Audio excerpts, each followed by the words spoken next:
Shalom. This is Adasabat Saiwan returning with part 2 of the name of Yahawah.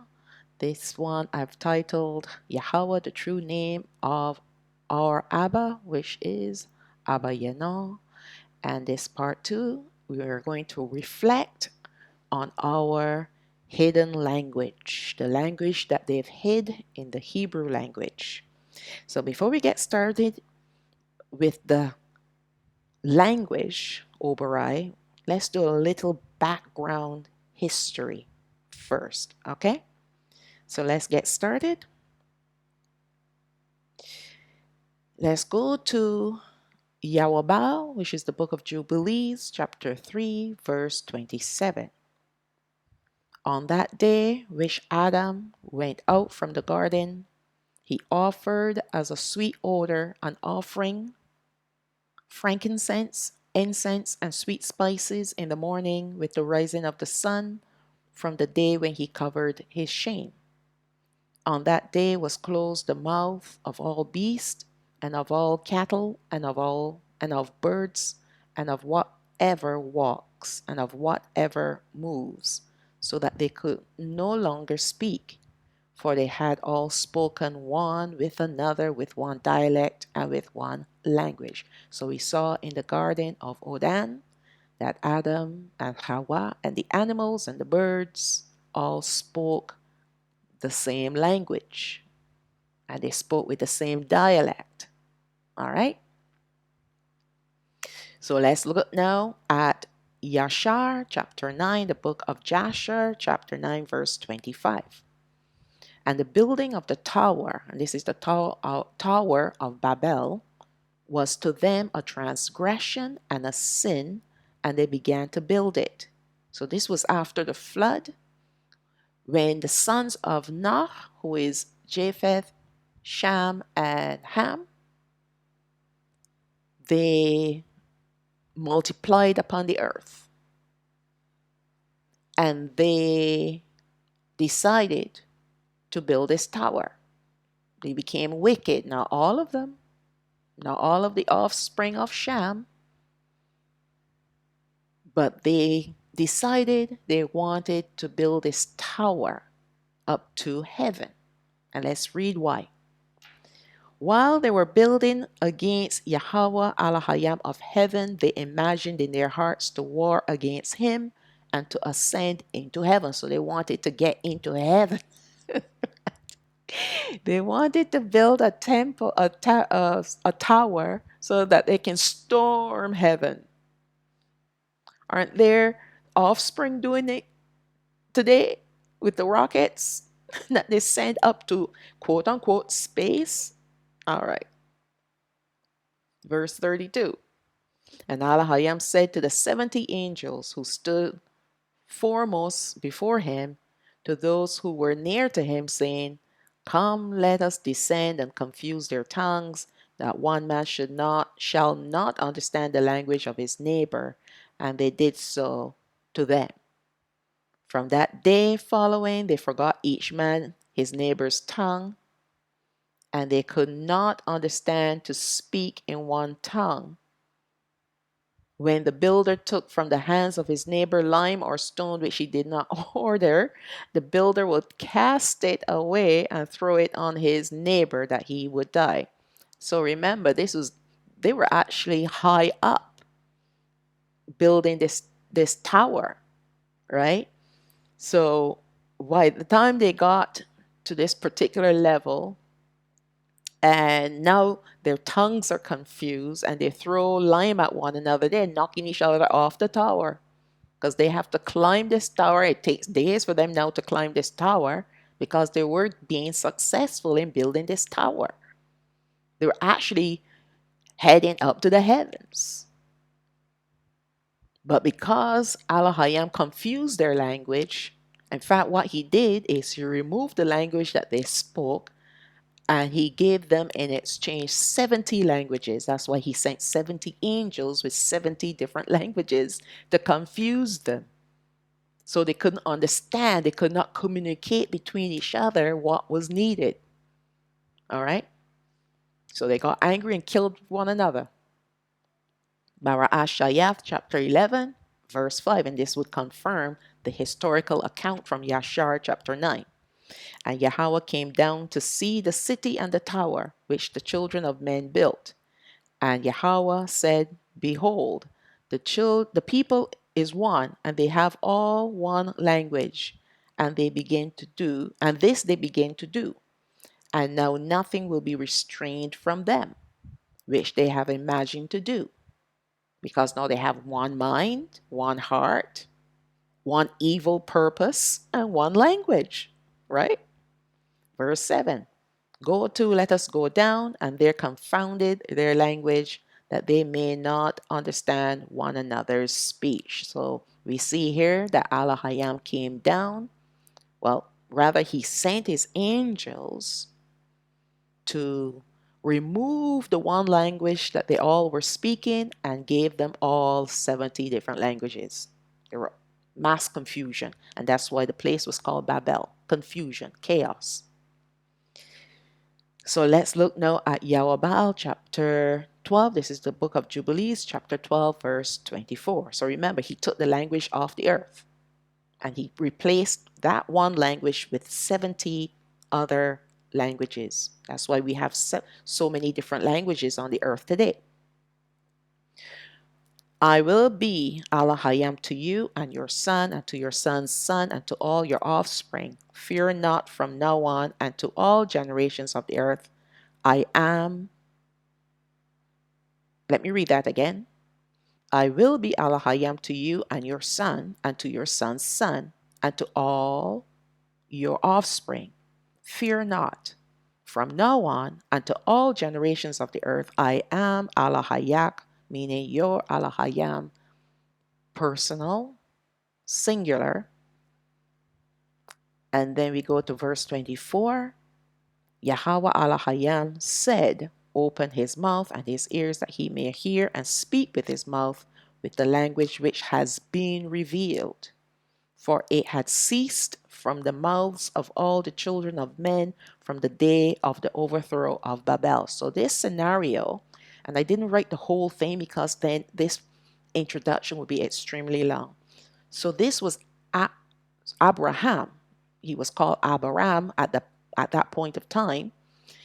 He was called out of Ur by Allah Hayam.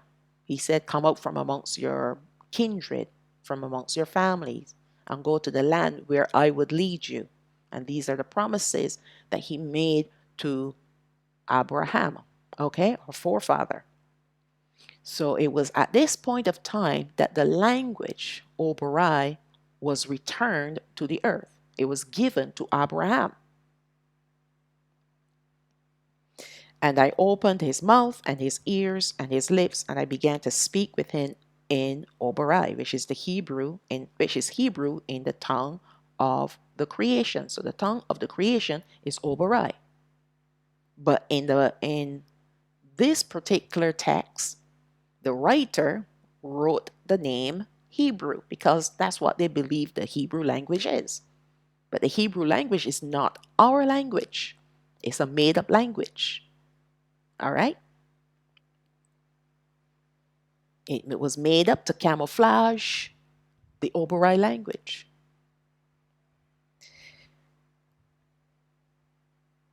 Verse 27. He took the books of his fathers. This is speaking of Abraham. And these were written in Obaray. And he transcribed, meaning he made a copy of them.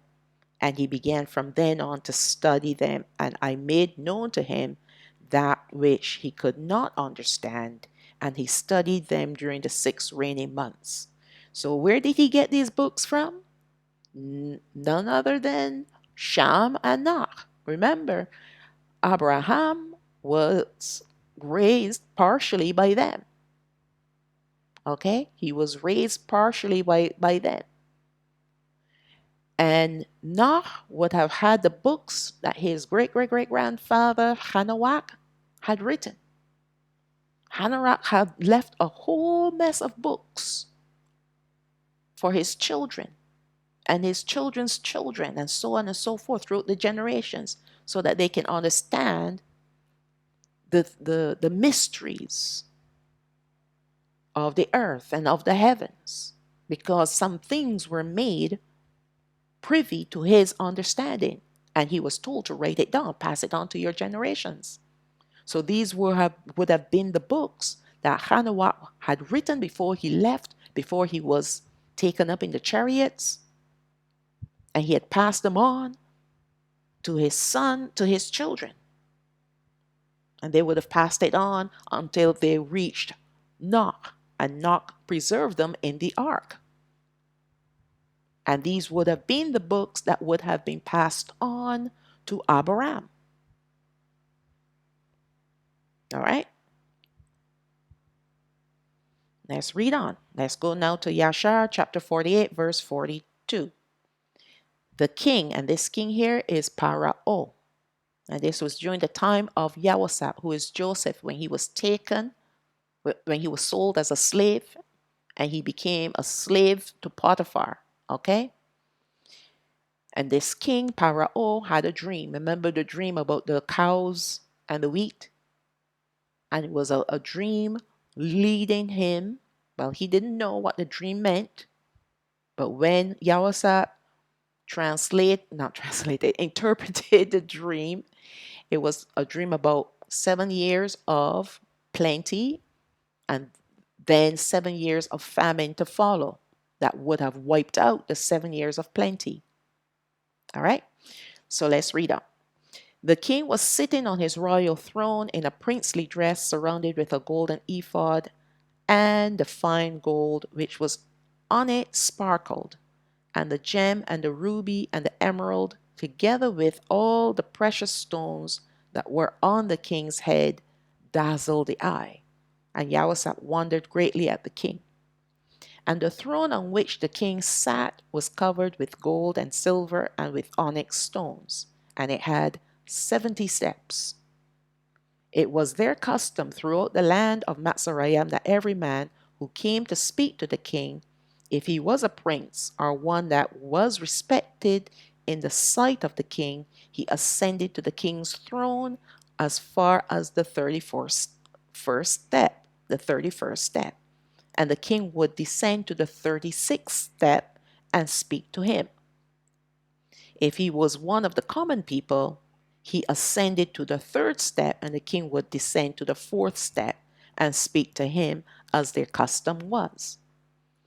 Also, any man who understood to speak in all the 70 languages, he ascended the 70 steps and went up and spoke till he reached the king. So that meant that each step represented a language.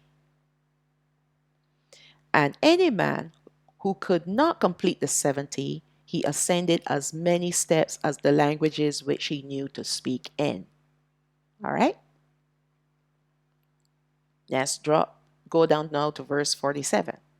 It was customary in those days in Mitzrayim that no one should reign over them, but one who understood to speak in the 70 languages. So that was the custom in Mitzrayim, which is Egypt, that only those persons that could speak all 70 languages, the same 70 languages that Allah gave to those that were building the Tower of Babel, right? Unless they can speak all 70 languages, they were not permitted to rule over them. Verse 48. When Yahawah came before the king, he bowed down to the ground before the king, and he ascended to the 3rd step. And the king sat on the 4th step and spoke with Yahawah. So when Yahawah approached the king, who is Parao, for the first time, he approached him as a servant, as a common person, because he was a slave to Potiphar. The second time he approached the king, he came as one who would reign over Mitzrayim. Now, does that sound familiar? The first time our Mashiach came, he came as a servant. And the second time that he's coming to rule as king.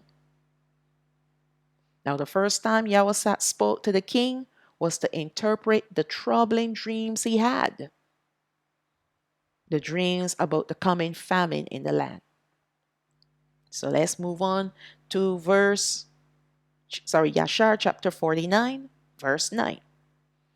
All the officers answered the king and said, "But certainly it is written in the laws of Matzarayam, and it should be violated. It should not be violated, that no man shall reign over Matzarayam, nor be the second to the king, but one who has knowledge in all the languages of the sons of men. From now, therefore, our Lord and King, behold, this Obaray man can only speak the Obaray language. How then can he be over us as the second on the government? A man who not even knows our language." So what happened is, after Yahweh gave the king the interpretation of the dream, Our Yahawah gave Yahweh a prophecy to speak to the king, to speak to Pharaoh, to say, "You will believe this interpretation because I'm going to speak prophecy to you." Well, he didn't say it this way, but I'm making it shorter, right? What he said to Pharaoh, "Your wife today is going to give birth to a son, your son, and you will be extremely happy. But on the day that your son will be born, which is today, your 2-year-old son is going to die. But the new baby is going to bring you so much joy that it will comfort you. And this will be the sign that this interpretation of your dreams are correct." And so said, so done. His wife gave birth to a son, and that day his 2-year-old son died. So the king now is saying, we need to find a man like Yahweh. They did try to find someone who can help them in the years of plenty, because Yahweh gave them a clue as to what to do. He said you need to find someone to handle your affairs during the years of plenty. So they searched and searched and searched, and they could not find anyone. So finally the king said, "Well, hey, he was the one who interpreted the dream. He was the one who gave the prophecy that came to pass. Why not use him?" And that's when the people said, "Well, hey, he's Obaray, and he doesn't know the 70 languages. He needs to know the 70 languages so that he can be second in command with you, because that's part of our custom." All right, and we can't violate our custom. But then they surrendered to the king and said, "Okay, fine. If you want it that way, call him up and let's see what he can do." So let's pick up from there. Verse 10. Sorry, I think we read that already. Let's move on. Next slide. Verse 11. "Now we pray you, send for him and let him come before you, and prove him in all things, and do as you see fit." And the king said, "It shall be done tomorrow, and the thing that you have spoken is good." All the officers came on that day before the king. But that night Yahweh sent one of his ministering angels, and he came into the land of Matzarayam to Yahweh, and the angel of Yahweh stood over Yahweh. Now this angel of Yahweh is the Son in his spirit form, right? And we see this in the Bible, the angel of Yahawah. That is HaMashayach in his other form, in his form before he came on the earth as a servant to be made flesh. All right? He came on the earth, the word was made flesh. But this was his form when he came to the earth to do extraordinary things for his Father. And this was the extraordinary thing that the angel of Yahweh, who is HaMashayach, came to do. There Yahweh was lying in the bed at the night in his master's house in the dungeon, for his master had put him back into the dungeon on account of his wife. So we know that story. The angel roused him from his sleep, and Yahweh rose up and stood on his legs, and there the angel of Yahawah was standing opposite to him. The angel of Yahawah spoke with Yahweh, and he taught him all the languages of man in that night. And he called his name Yahweh. And this name is found in Psalm 81, verse 5. So it was Allah who sent his son to teach Yahweh the 70 languages, plus the one he already knew, which would be the original language, Obaray. So let's look at Psalm 81, verse 5. This he ordained in Yahweh. So that word, those two words he ordained in Yahweh for a testimony. So Yahweh, even though you see it as Joseph in this particular verse in the Bible, when you look at its translation, its transliteration, it is actually Yahweh, which is the expanded name of Yahweh for a testimony. When he went out through the land of Mitzrayim, where I heard a language that I understood not, I removed his shoulder from the burden, his hands were delivered from the pots. And this is exactly what this verse is confirming to us, that Yahweh was in a land where he did not understand the language, but then something phenomenal took place.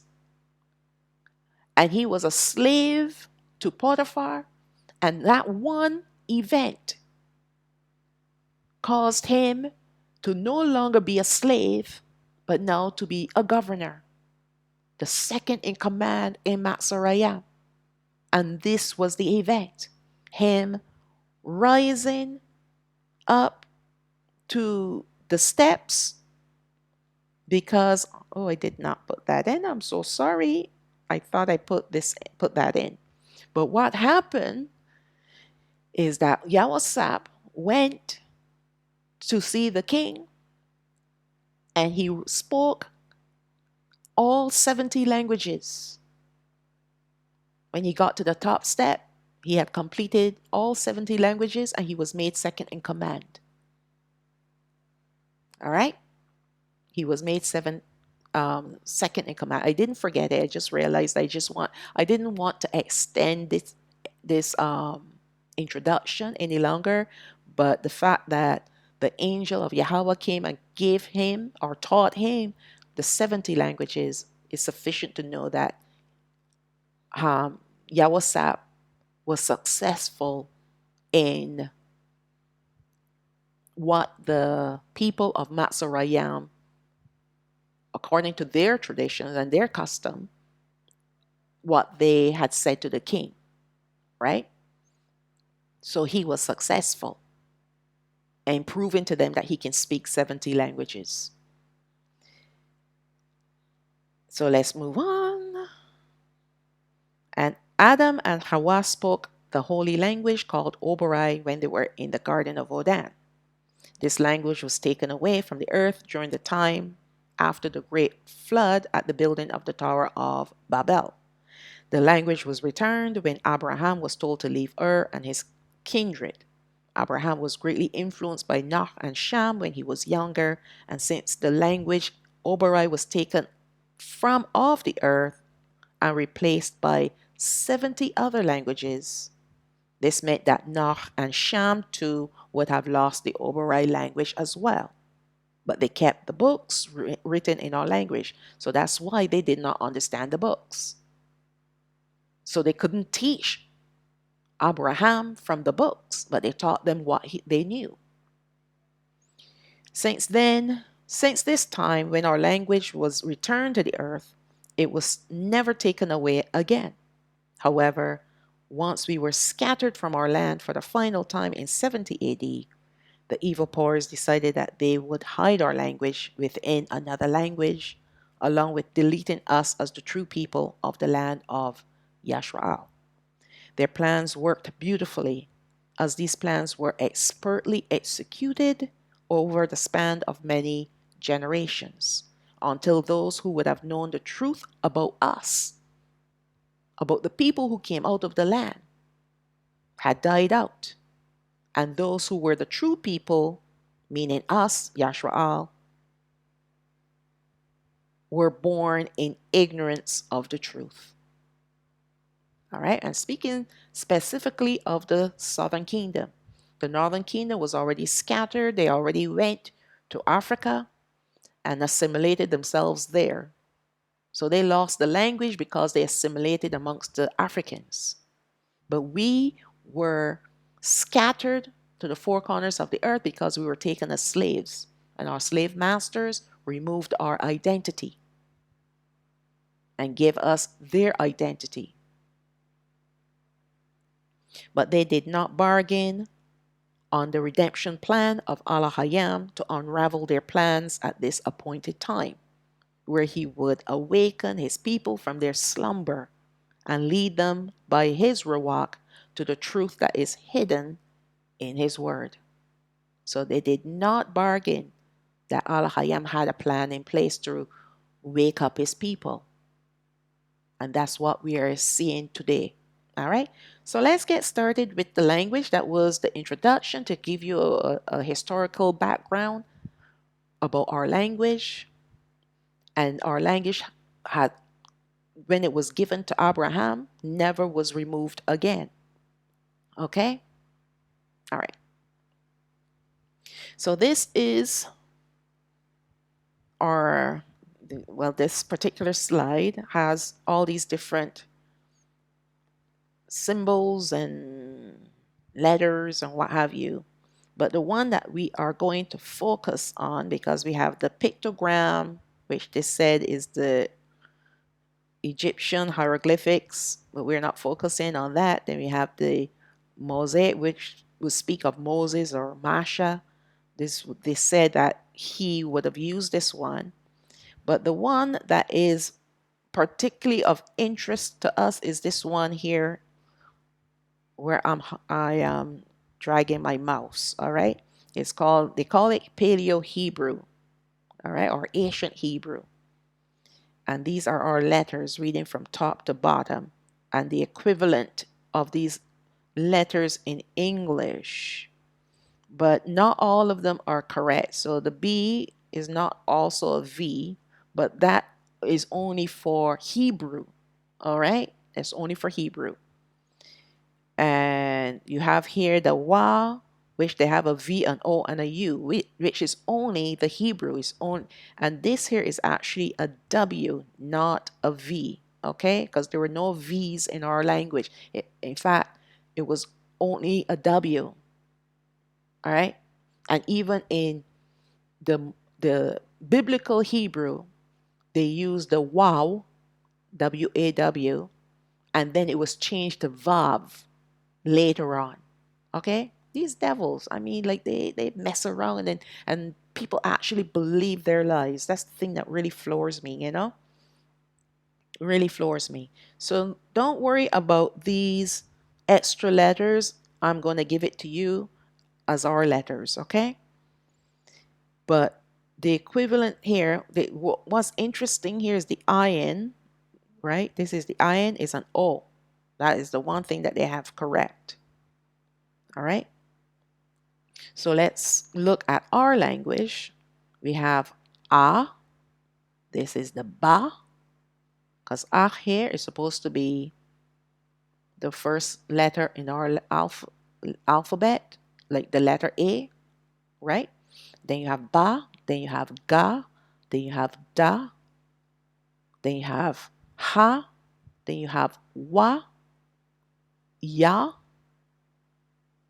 sorry, Za, Za, Ha, Ta, Ya, Ka, La, Ma, Na, Sa, O, Pa, sa, ka, ra, sha, and tha. Now, this one here is the guttural sound, like right? Ha. So let me read it from here because I was confusing myself a little bit, just a tiny little bit, looking, having all these different symbols next to it, along with the letters of the alphabet, of the English alphabet. It can be very confusing. So this is the reason why I wrote it out on its own. So let's go over it again. You have A, Ba, Ga, Da, Ha, Wa, Za, Ha, Ta, Ya, Ka, La, Ma, Na, Sa, O, Pa, Sa, Ka, Ra, Sha, and Tha. Now, I have these two highlighted in red because in the Hebrew language, they said they are silent letters. They have no sound. And that's all part of the lie because they are our vowels. Now, the thing is about our language, the A sound is prominent with the exception of the O. You're going to have some times, depending on this here, this ya, depending where it is located in a word, you will have an E sound or an I sound. All right? And we're going to see that later on. So these are 22 letters, and they all have sounds with the exception of the O. All right? It's not an I. There are no I's in our language. Now, these are the 22 letters of our language transliterated into English, into English, full stop. Our language is Shamitic, which means that it is written and read from right to left. But as we are transliterating it from Obaray to English, we will write it and read it from left to right. So Shamitic languages are read from right to left. I know it's a little bit confusing because we're trained to read from left to right. All right? But when we do our transliteration in English, I write it from left to right. Notice that the only different letter is our vowel O, the ayin in Hebrew that they claim to be silent, along with the aleph. Now we can transliterate some words starting with the word for Hebrew, taken from the scripture, Our HaMashayach, chapter 14, verse 13. And that was the first time the word Hebrew is written in the Bible. And Abraham was called Hebrew. So when we look at that word, we're going to see it in a bit. It is Ibri, and it's spelled as ayin. If you look at this I here, it's an ayin because they use the silent letter ayin and give it a dot. Or yes, they give it a dot because then what happened is they created a vowel system called points. All right? Which again confuses the language even further. Right? So we have the ayin, the beth, the resh, and the yod. All right? But in our language, when we use the equivalent letters, we have the O because it's supposed to be an ayin. We have the ba for the beth, the ra for the resh, and the ya for the yod. And we do not write ya here. We drop the A because the Y closes the word. And so we have Obaray. So that's all we come up with the name of our language, Obaray. And although it has an H in here, I drop the H after this O because it does not affect the word in any form at all. It does not affect the sound of the word. The O is still an O sound, but it creates less letters, right? Less letters, right? Because sometimes our words, if you put the vowels in, then the words can be very long, just like Yahawah. When you look at his name in our language, it's quite short. But when you write it out in English, it looks very long. All right, so let's move on now to the word Obaray according to the Hebrew language and in taken from the Blue Letter Bible. So you see, you have the ayin with the dot. And you have the beth and the resh with the yod with the dot again. That's supposed to represent an I, and then you have the yod. All right. So, and this word Obaray means one from beyond.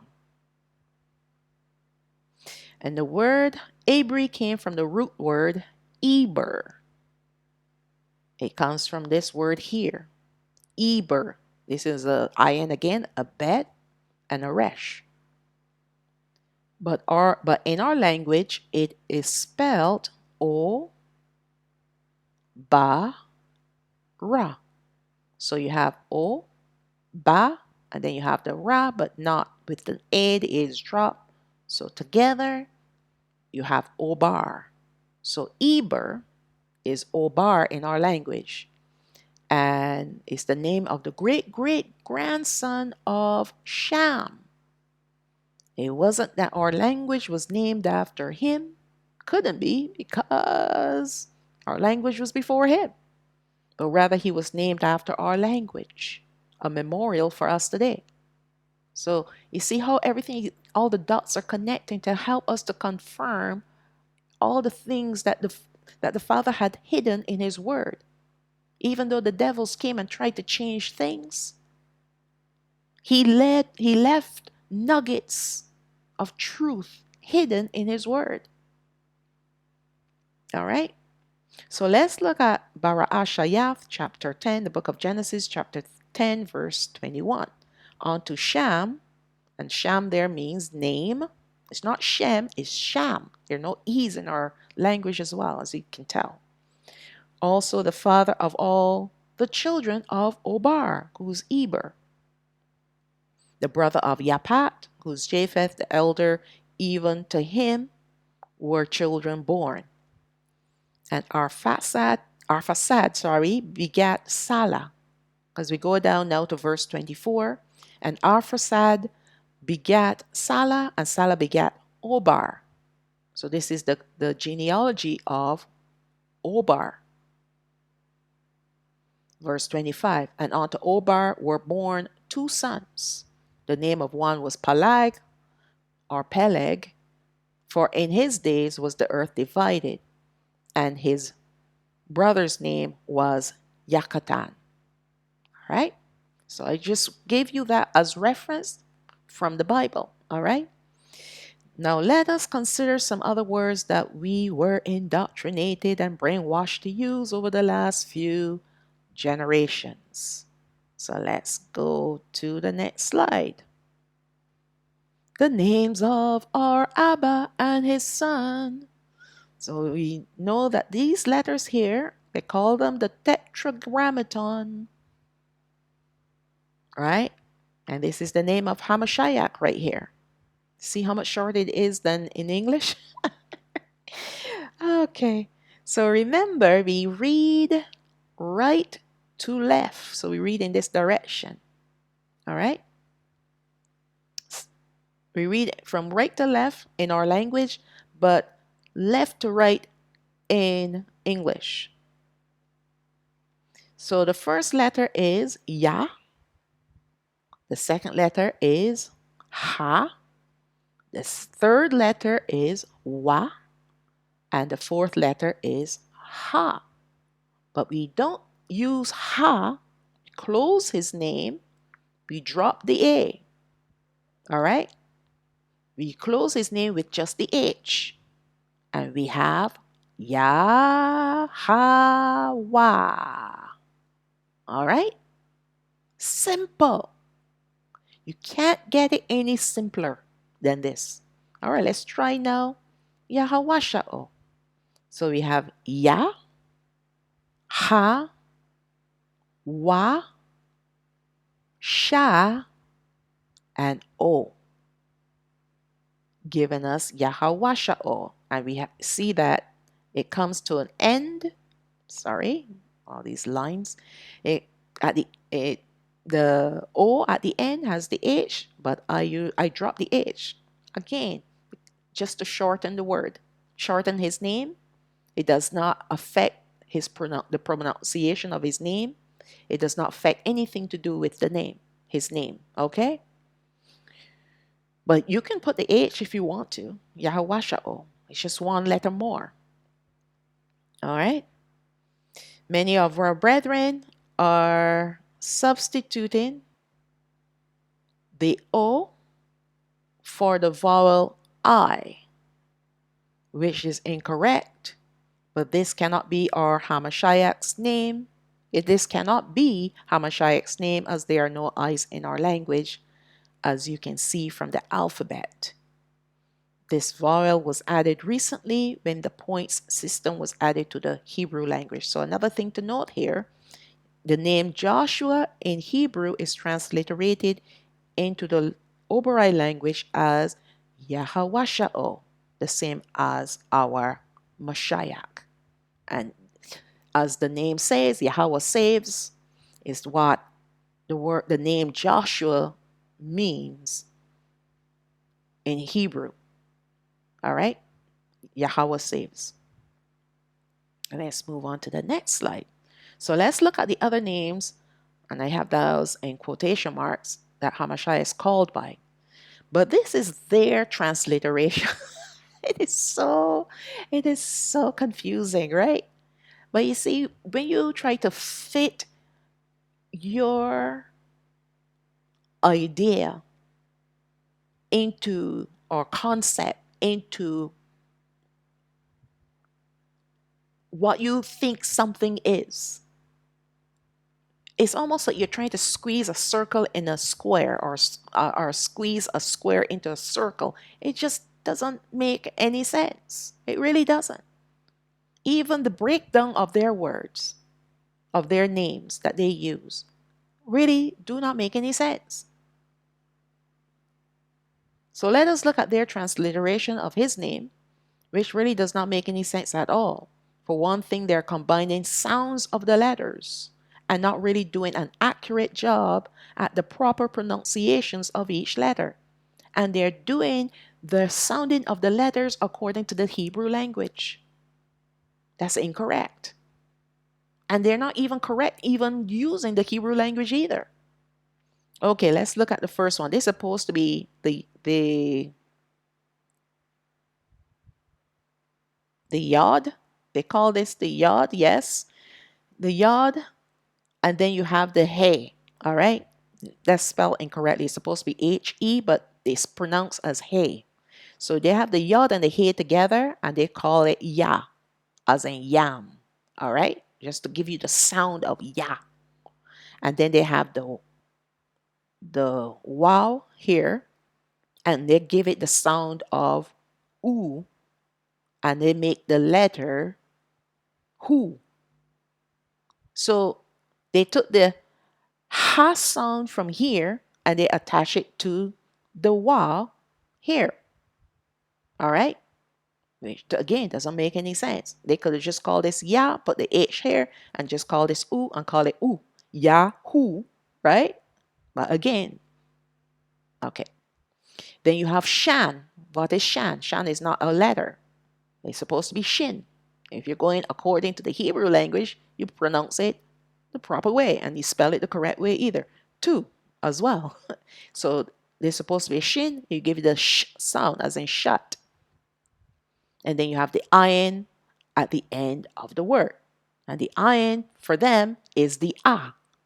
And that's how they get the name Yahusha. All right?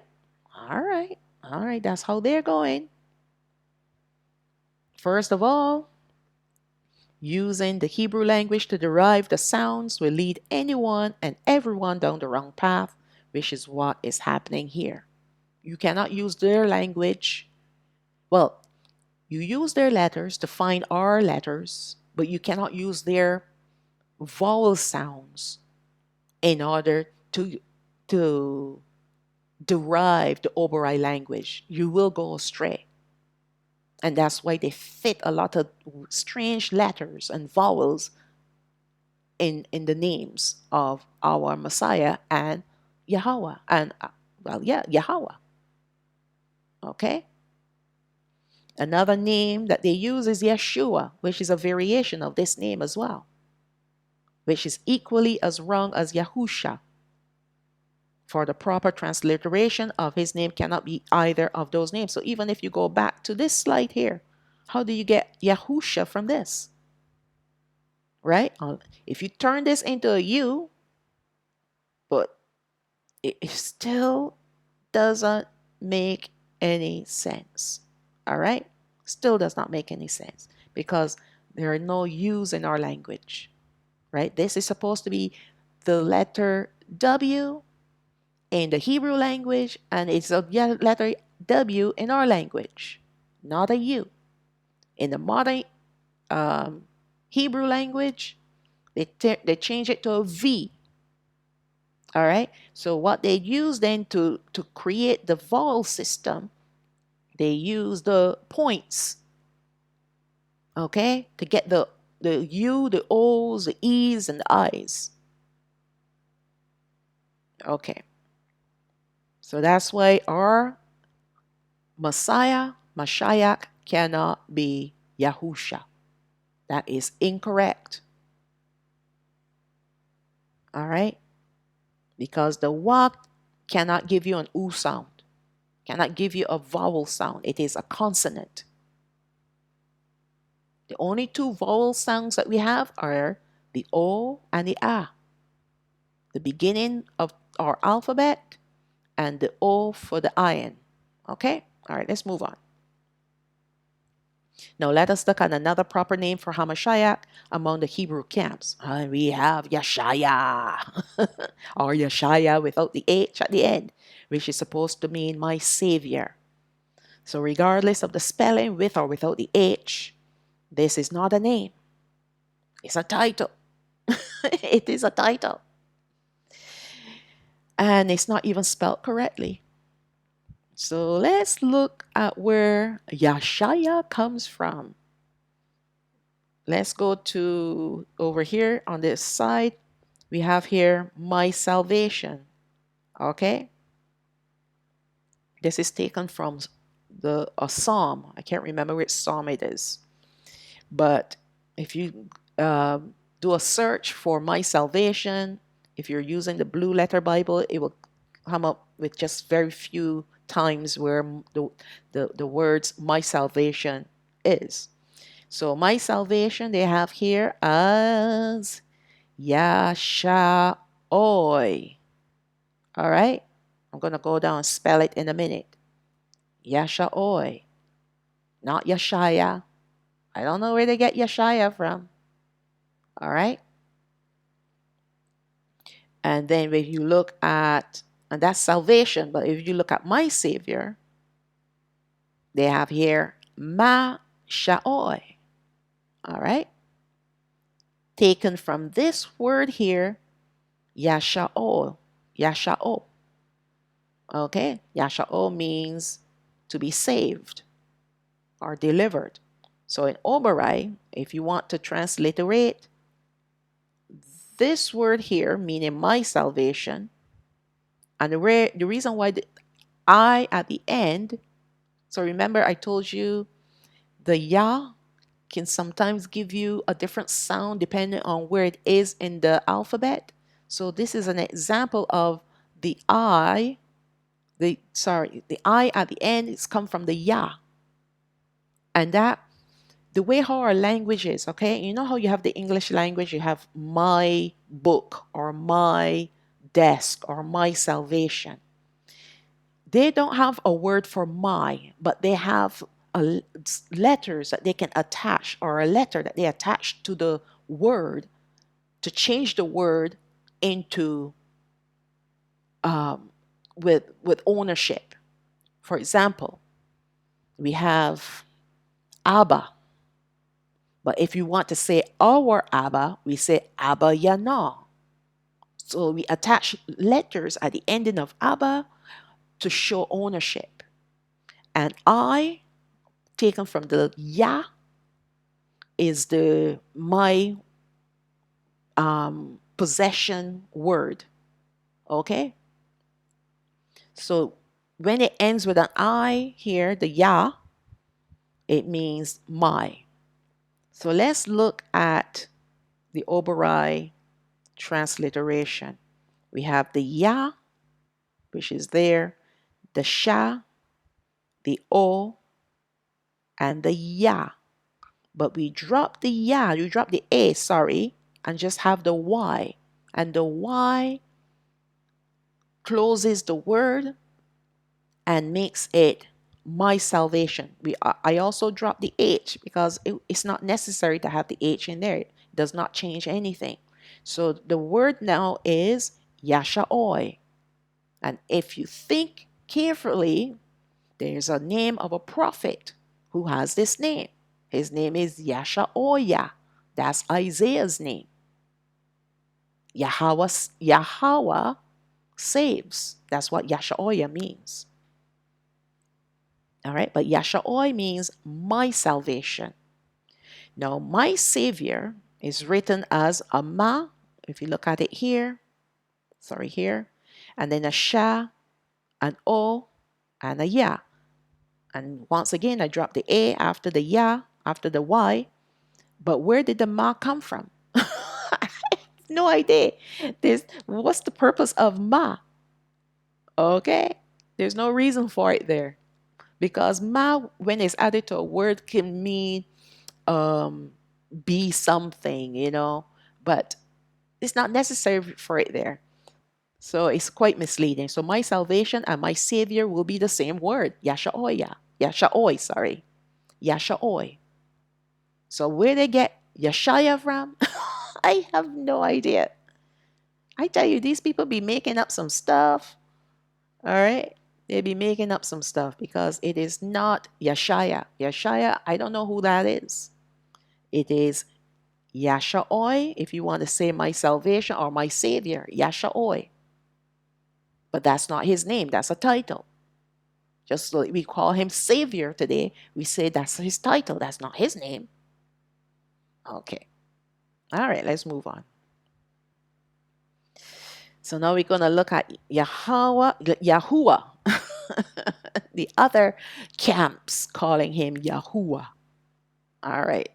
So let us look at Abba's name according to the camps and many other brethren. I know lots of our brethren call him Yahuwah. Why? I have no idea. So once again, you have the Yod and the He are grouped together to get the Yah. And then the Wa is given the U sound. And then you have the He at the end gives you the A sound at the ending of his name. So you have He, A at the end of the word. How is that even remotely possible? Because according to Yahusha, let's go back to that one. According to Yahusha, the ayin gives you the A sound at the ending of the word. So you see my confusion? Well, not really. Oh, sorry, we're back here at number 18. So they have He at the ending giving you the A sound. So they're trying to fit a square in a circle. This here is a He. All right? So again, it does not make any sense. It's almost as if the He and the Ayin are letters that can be used to match their spelling, but not following the rules of the letters. Just like the English alphabet, there are rules for the sounding of letters. And we cannot deviate from those established rules, but here they do. So the He is an A, or is the Ayin an A? Is the A? It doesn't make any sense. And this is supposed to be an H, and they don't have the H here either. But it doesn't matter because it's the wrong transliteration of the word of the letter, Hey, because you have ayin having the same sound. So again, it's confusion. And this confusion is spreaded amongst our brethren. They don't want to do their own homework. They don't want to do their due diligence. Everyone is calling Yahuwah, Yeshua, Yeshua, Yahaya, Yeshaya, whatever, right? And it sounds good to their ears because, hey, everybody's calling him this name, so it must be right. But it's not about how many people are calling him by a particular name or names or titles. It is the truth. And I've always said the truth is not popular. All right. So let's look now at our name, Yashra'al. And Yashra'al means Allah Hayam prevails.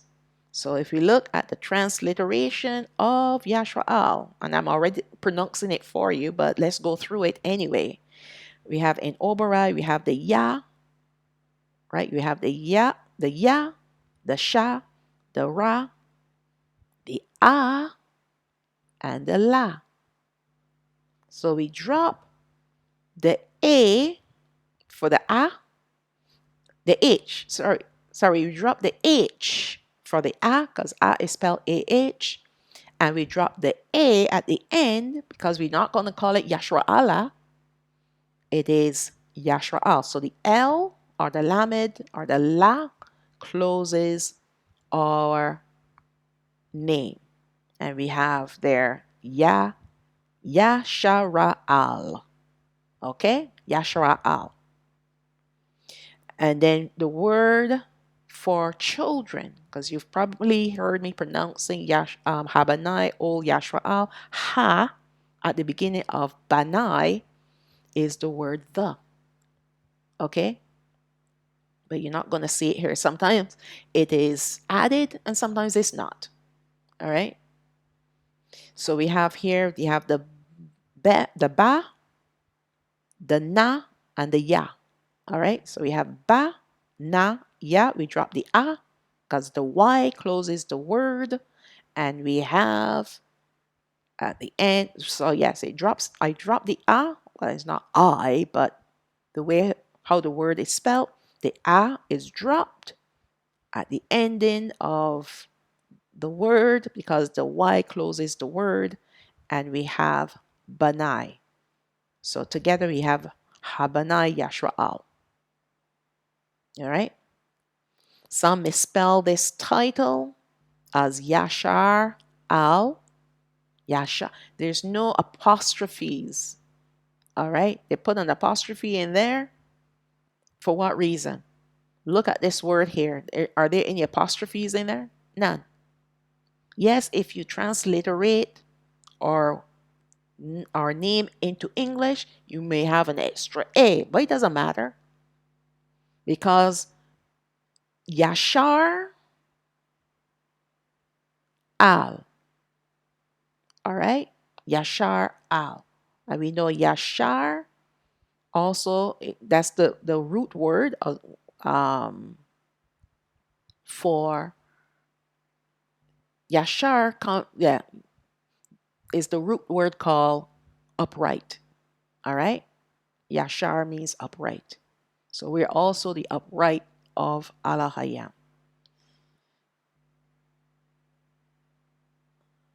Okay, so Yashar,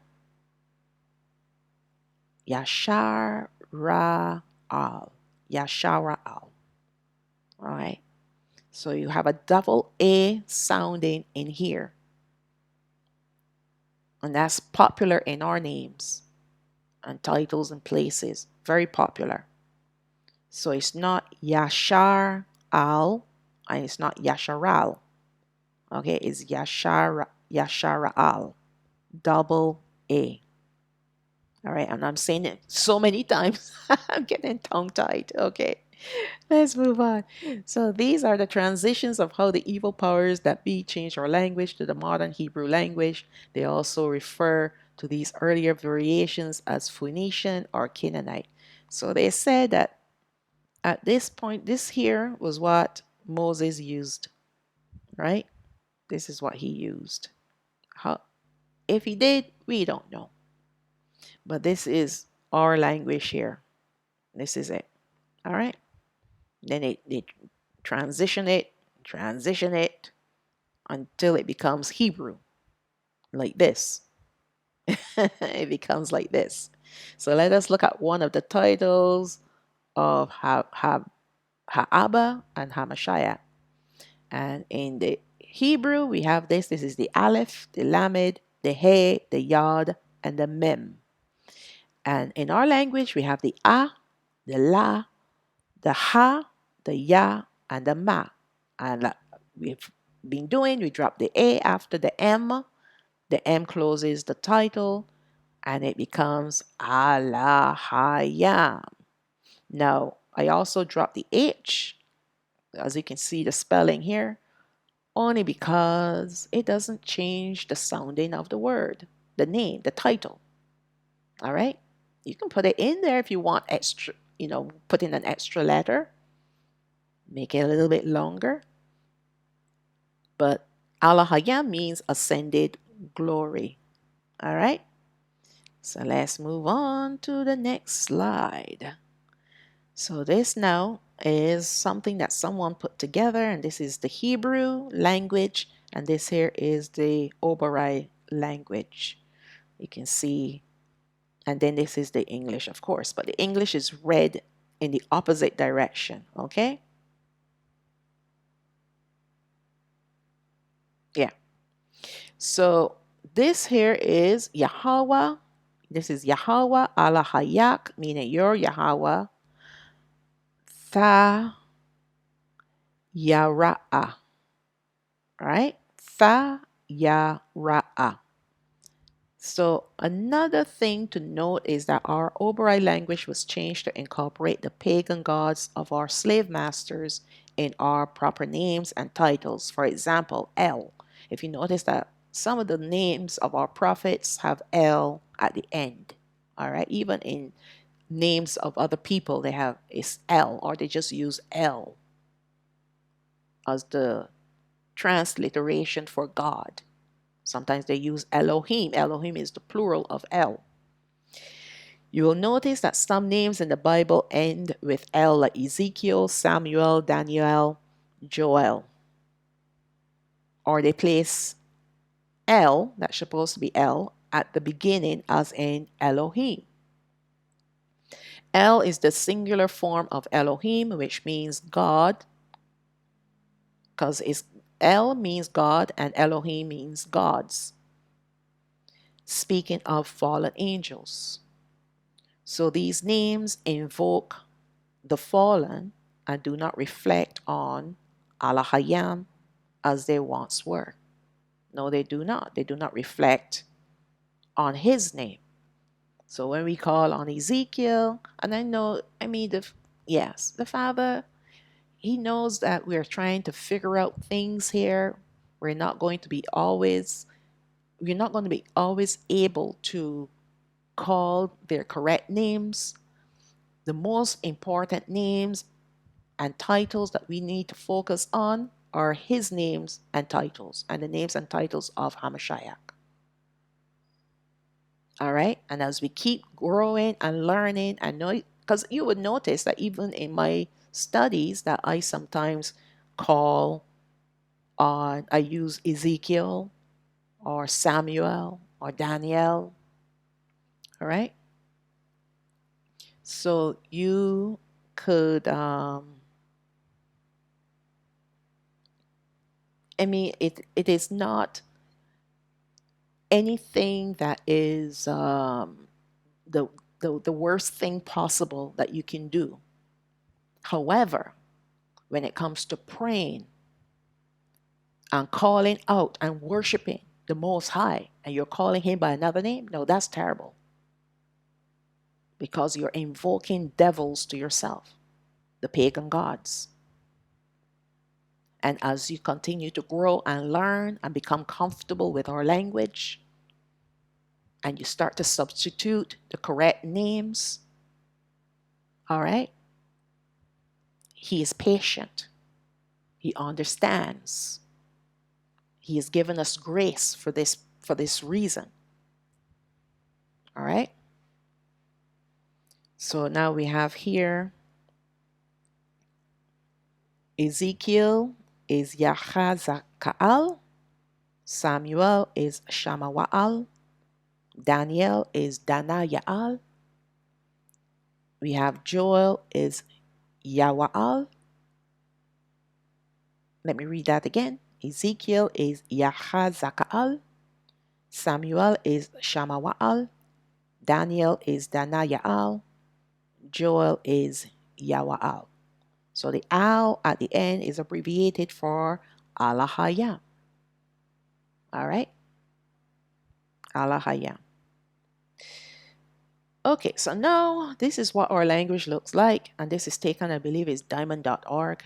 I can't remember. I will put a notation, and you can go to check this out and see if you can decipher our language. It looks confusing, but it's not. It's actually quite a beautiful language once you get to learn the letters. Learn the alphabet letters first, and then start with simple words and just grow the language. Grow it.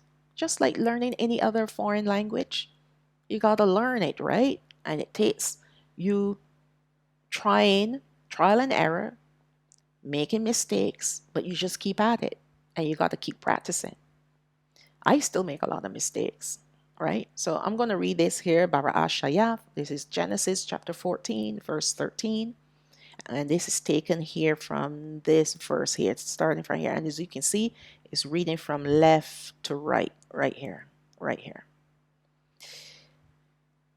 Wayaba'a hapalayat, wayagad la abaram, ha Obaray, wa'a, shakan ba'alanai, mamara'a ha'amarai, ahai, ashakal, wa'ahai, onar, waham ba'olai, barayath, Abaram. So we recognize Abraham or Abaram, who is the name of our forefathers' father here, and here.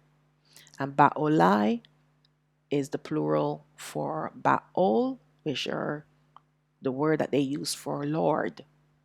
All right? And let's read the English for that verse there. And there came one that had escaped and told Abaram the Obaray, for he dwelt in the plain of Mamre, the Amorite, the brother of Eshcol, and the brother of Aner. And they were confederate with Abraham. So this word confederate is a very unusual word because it means it is Ba'olai, meaning rulers or lords. So you see how you got to be so careful, because confederate, when you say somebody is confederate with you, that means that they are with you, right? But what this sentence here, this word now transliterated and interpreted, or translated rather, it means there were rulers with Abraham. There were lords with Abraham. So Abraham was considered a lord just like them. All right? He was considered a lord just like them. Okay. So let's move on now to the proof of our language, which is found in the Hezekiah's tunnel, or Chazakaya. Chazakayah's tunnel in Dawad city in Yerushalayim. And I've been in that tunnel a couple times. I loved it. Loved it. It was the most amazing experience. It was pitch black. And you're walking in water that comes right up to your knees. But apparently the water in those days would come up to my neck. All right, because it was pretty deep. But it's also a high ceiling, but it's a narrow path, a narrow tunnel that you can only go in one direction. So you start the tunnel in David's city or Dawad city, and you end up in Siloam Pool at the ending, right in the middle somewhere of the city, right? And this tunnel, once you start your trek in it, you have to take a light with you. and it takes about half an hour to walk. So it's not a short tunnel, it's actually quite a long tunnel. So when you walk through this tunnel, right, you can see the watermarks of where the water used to be, high up on the walls. And it is not claustrophobic in any ways or form, because I don't like closed spaces, but it was such an enjoyable experience. I just loved it. I had to do it twice. And unfortunately, I missed this stone. Don't know how I did it, but I did. And there's a history behind this stone that's even written down in the Bible. All right? And let's read what the plaque is saying first. You're standing at the place where the Silio inscription, written approximately 2,700 years ago during the reign of King Hezekiah, was discovered. So it was discovered, it was done 27, or it was written 27 years ago, but it was recently discovered, right? So let's read from 2 Kings or Malakayam, chapter 20, verse 20. And the rest of the acts of Hezekiah, if I pronounced it wrong earlier, forgive me, because it's a new name that I'm learning. Hezekiah and all his might, and how he made a pool and a conduit and brought water into the city. Are they not written in the book of the Chronicles of the Kings of Yahawah? So we see that it is written about in the book of 2 Kings, Malakayam. So 2 Chronicles chapter 32, verse 1 gives you some information as to why Hezekiah built this tunnel. Chapter 32, verse 1. After these things and the establishment thereof, Sennacherib, king of Assyria, came and entered into Yahawah and encamped against the fenced cities, and thought to win them for himself. And when Hezekiah saw that Sennacherib was come, and that he was purposed to fight against Jerusalem, he took counsel with his princes and his mighty men to stop the waters of the fountains which were outside the city. And they did help him. So the people helped him. So there was gathered much people together, who stopped all the fountains and the brook that ran through the midst of the land, saying, Why should the kings of Assyria come and find much water? So now we go to verse 30 of the same chapter. This same Hezekiah also stopped the upper watercourse of Gihon, and brought it straight down to the west side of the city of Dawad. And Hezekiah prospered in all his works. Now, this copy of the stone is difficult to see the writing, but I have a better copy. And this is what someone did for they made a paper copy of it. And we have the inscription reads the first line, Behold the excavation.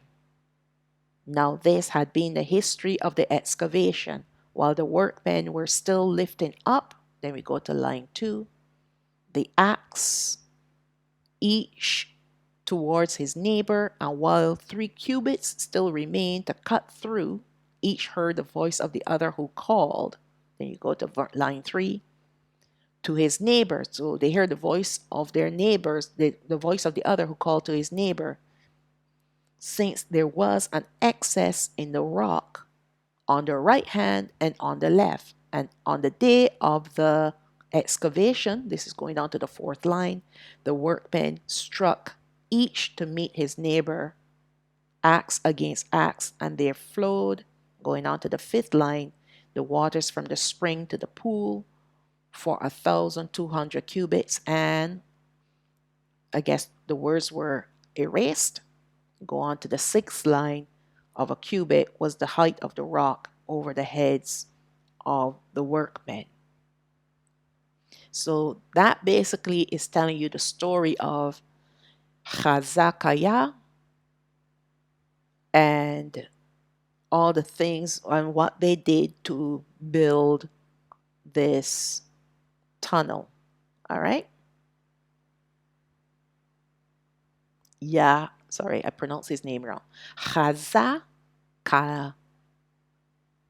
Let me go back to it. You see, because it's a new word for me. Hezekiah. All right. If I say it enough times, then it becomes easy, like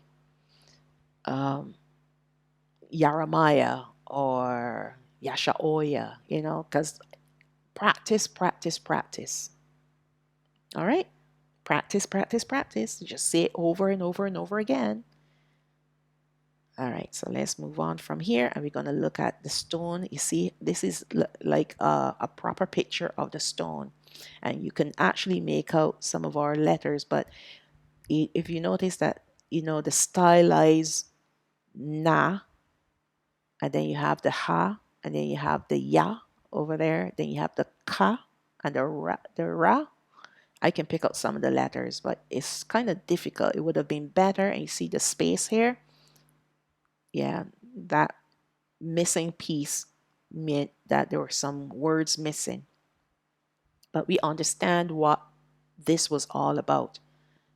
What this stone was a memorial of what happened at that time. And it is a memorial for us today too, because this is how we know this is our language. It's carved in stone. I'm surprised the devils didn't destroy it. You understand? But they can't destroy what the Most High said not to destroy. They destroyed everything else. Now, this was a miracle that was performed by Yahawah on behalf of his people, the southern kingdom of Yahawah. King Hezekiah devised a plan to stop the flow of water from the Gihon spring, to deviate it underground into the city of Dawad, to the pool of Siloam. This would provide the much needed water for his people and deprive the Assyrians of water at the same time. The plan was to start the tunnel at either end of what would be the tunnel, and for the workers to meet in the middle. So they started on either end, right? And they worked and they carved out a tunnel to meet each other in the middle. All right? And that's why they had to use their voices to call out, because there was a lot of space on the left side and a lot of space on the right side that they could have missed each other. Right? They could have missed each other, and then they will have two tunnels, right? By the end of it all. But I'm telling you, the Most High had his hand in this, because there's no way, no possible way that you can start a tunnel from two different ends, from the ending and the beginning, right? However which way you want to look at it, and meet in the middle, and actually meet in the middle. This is the work of Allah.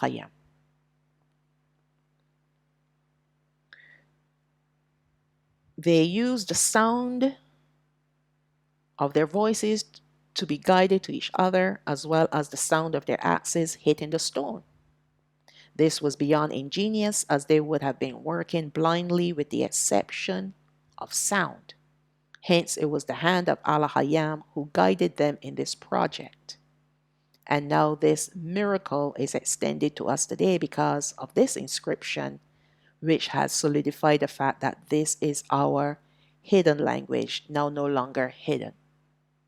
We have been awakened, so now things are coming to the surface. We have taken a look at our language, Obaray, in order to understand the truth when it comes to the names and titles of Abba Yano, our our Abba, and HaMashayach. So let us look at some of the pagan names that we were taught growing up, unknowingly and aware and unaware of our true identity. Christianity calls the Heavenly Abba Lord. Whether all capitalized letters or just the letter L is capitalized, still the same thing. The translation of this title is Adonai. There is the Hebrew translation for it to mean Yahweh, using the Tetragrammaton.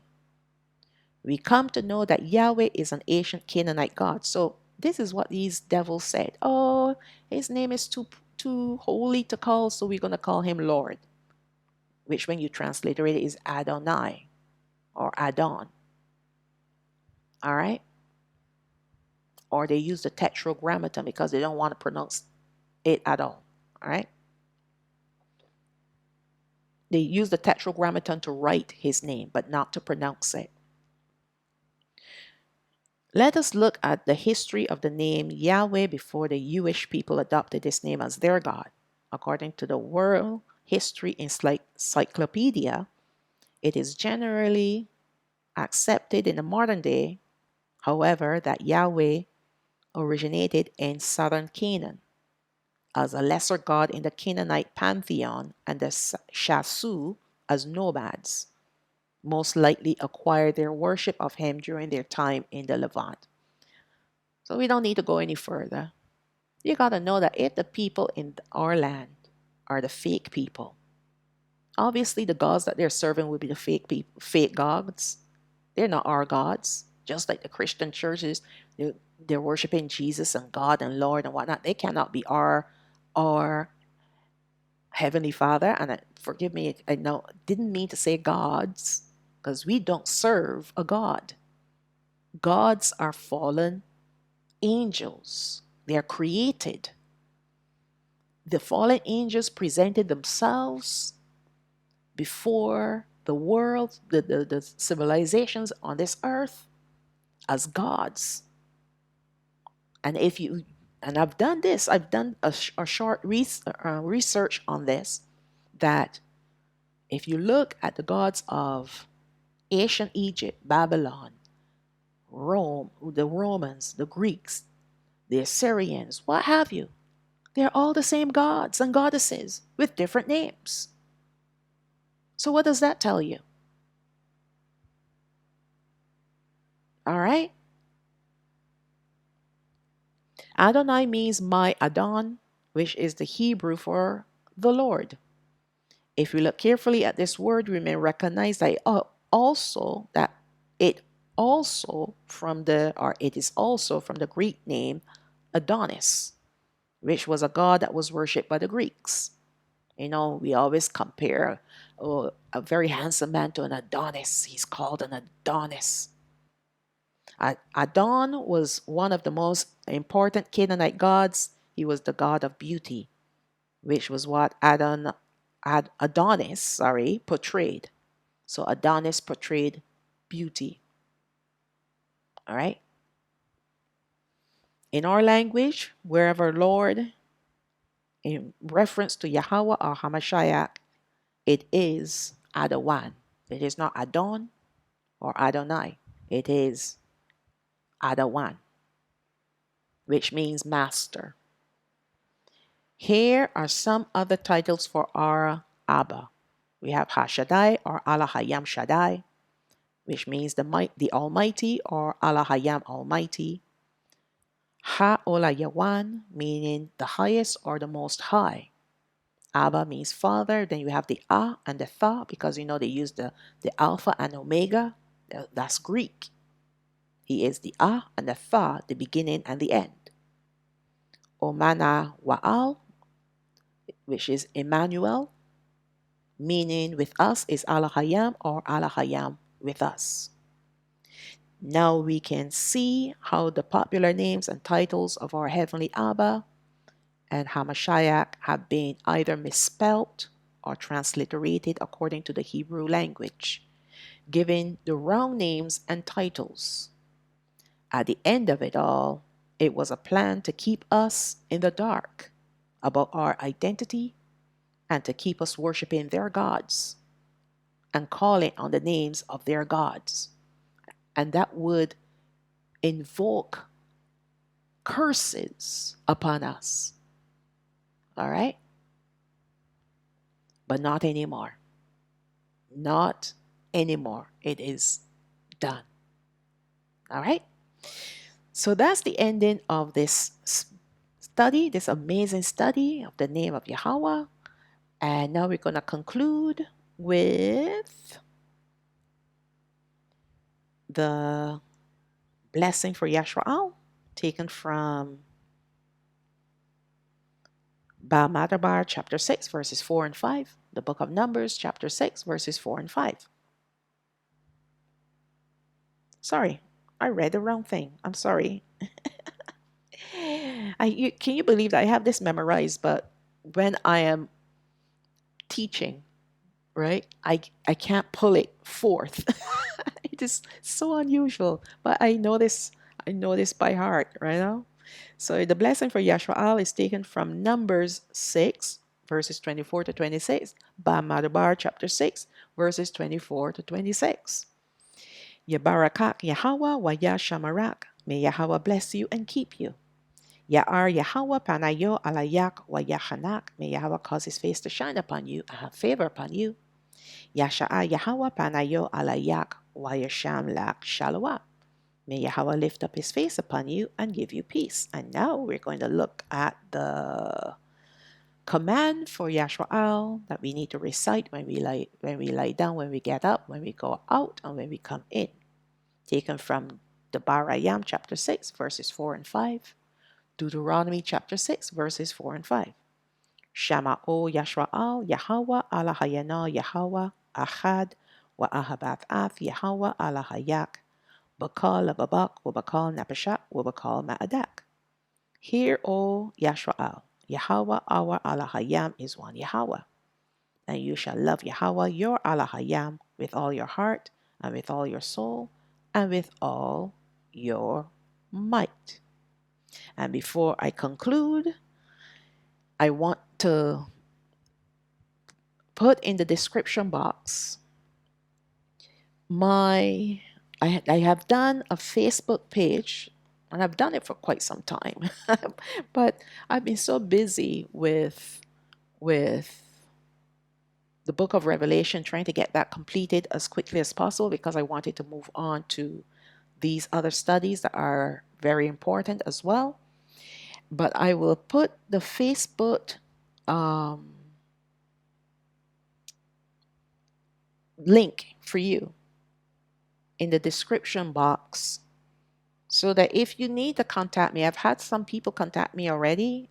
It's quite nice to hear from people. I know some people might be a little bit shy to write if they have any questions about what I'm teaching. But remember, if you have a question, there might be others that have a question too. But if you prefer to communicate in private, the link to my Facebook page is not my personal Facebook page. It's the Facebook page for this for the Hidden Chosen, and there should be a button there to send a message. All right. And with that, I will say shalom, shalom. All praises to the Most High. Avaya.